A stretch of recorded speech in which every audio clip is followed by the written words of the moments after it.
Jeta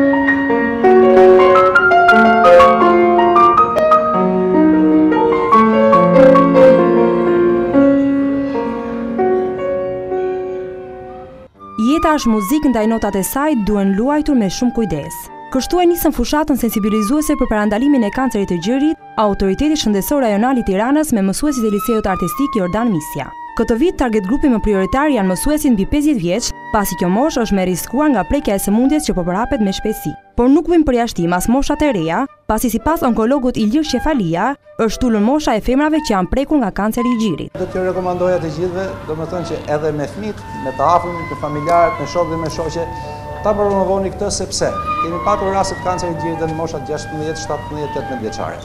Nuk duhet të merret më me atë frikë që është marrë deri më sot, sepse kanceri sot shërohet.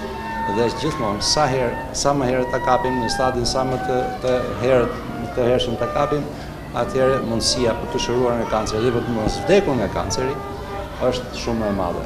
Drejtoresha e Shëndetit Publik Mira Veizi u bën apel të gjitha grave të bëjnë kontrolle në kohë për t'u gëzuar jetës dhe fëmijëve të tyre.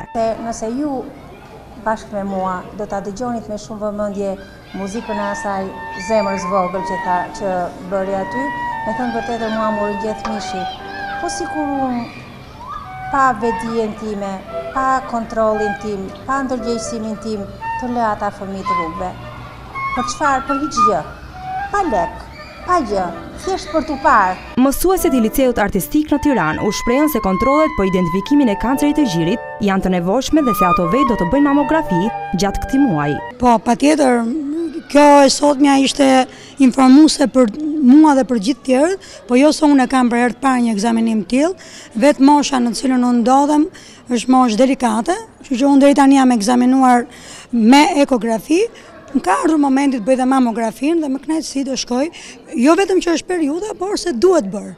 Dhe unë kam një mesazh për të gjitha gratë e moshës time, por dhe më të reja, ta bëjnë, është një ekzaminim që nuk kushton, nuk dhëmb mbi të gjitha dhe s'ka pse të mos bëhet. Në ditët në vazhdim, Autoriteti Shëndetësor Rajonal do të bëjë fushata sensibilizuese në disa shkolla të kryeqytetit.